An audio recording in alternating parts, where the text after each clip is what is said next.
welcome to Consumer Update. I'm Kelly Lightbourne. Well, it's the 30th anniversary of one of the world's greatest Olympic distance triathlons, and it's right here in our own backyard.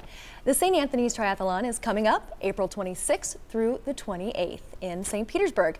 And joining me today is Bill Albright, president of St. Anthony's Hospital. Welcome back. Thank you. It's good to be here. It's 30 years for the triathlon, but 3 years for us. That's right, 3 years. So tell us why this is so special to the hospital.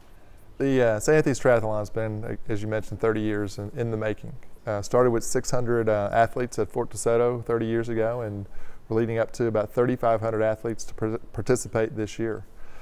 It's truly special from the standpoint of being a healthcare organization and promoting the health of our community. The triathlon is a great example of how we can build exercise and a healthy lifestyle into the community.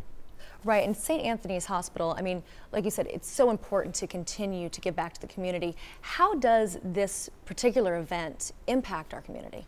The event itself has quite an impact. For the weekend, we have millions of dollars of economic impact. The hotels are full, the restaurants are full, and so a lot of the businesses within our community are very appreciative of having this three-day event.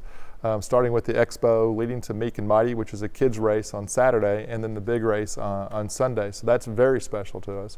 But also the proceeds raised go back into the community to support and to build up different programs that aren't necessarily funded that help promote from working with the schools, working with various aspects within the St. Petersburg area to give back and to support those programs. See, and that's fabulous. I think people don't realize, they look at the event and they think it's a triathlon, but you really don't think about the impact, the global impact that it's having on our community. Now you briefly stated that it wasn't just one day. How long is this event? It starts on, there's an expo on Friday and Saturday. Okay. So on the 26th and 27th, there's an expo that you never realize how much really specific equipment goes into triathlons. So the athletes can come down and see some equipment they may never see at the local sporting goods store on Friday and Saturday. And then on Saturday is we call it the kids race. It's Meek and Mighty, but it's really not just for kids. We have participants up into their 80s participating. I'm Meek. I would be the Meek one. Definitely not the Mighty one. They have different age groups for under 10 and over 10, and it's just a shorter race. So it's a shorter swim, usually a 3 to 5 mile bicycle, and then up to a mile run at that point. So that's a good way to get involved if you're kind of going, well, I really want to do a triathlon, but we're not bold enough. Well, I think it's a great way to get involved, and we actually look at it as a way to bring in younger participants to get ready for future triathlons, because they can certainly they participate at that level, much safer. The swim is in the pool, not in the ocean. The bike course is monitored very closely, and the run, we can keep track of everybody along the way. Now, Bill, I know that now you are a triathlete, but you weren't when you started organizing this. Absolutely Tell not. us a little bit about that.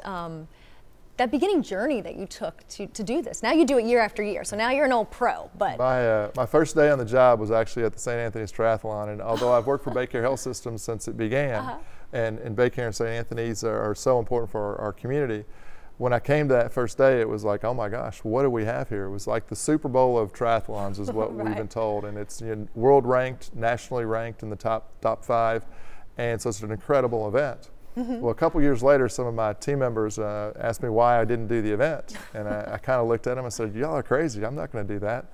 They said, well, what are you afraid of? The swim? Sinking. Sinking, drowning. I said, no, I swam in my past. So I could probably get through that. They said, the bike? I said, no, I biked a lot in college, so I think I'd be okay there. And they looked at me with a funny look in their eyes and said, I think it's the run? And I went, yeah, I just hate to run. They go, Bill, you know you could walk. So I lost my excuse. And you got no more excuses. See, now nobody has excuses either, right?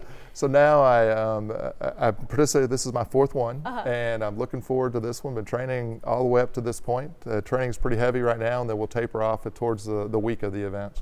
So what's it like to cross the finish line? I have to ask you because I've never done it. I have a family of triathletes, but I've never done it. So what's that feeling of accomplishment?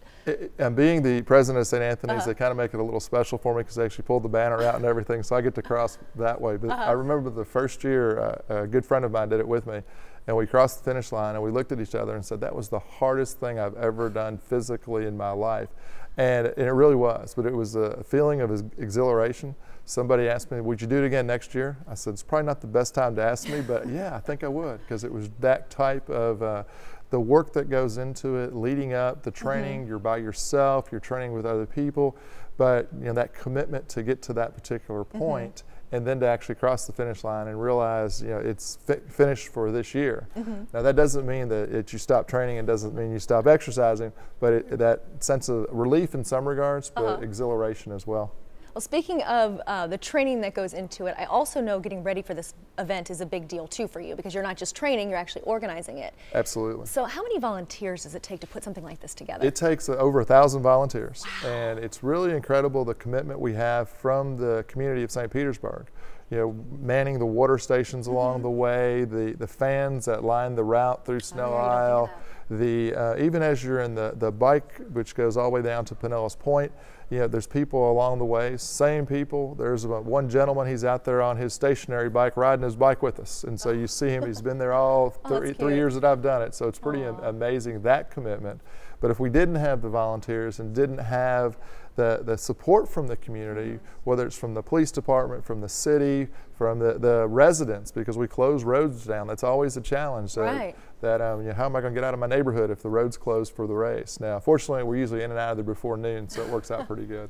So there's a lot of work that gets involved in putting this whole thing together. And I'm assuming your staff from St. Anthony's Hospital gets involved too. This event's so big that we actually have a staff just for the triathlon event, but they also do other races across the area and support other triathlons and other running events as well. Okay, well, we'll have more about the course itself right after this short break.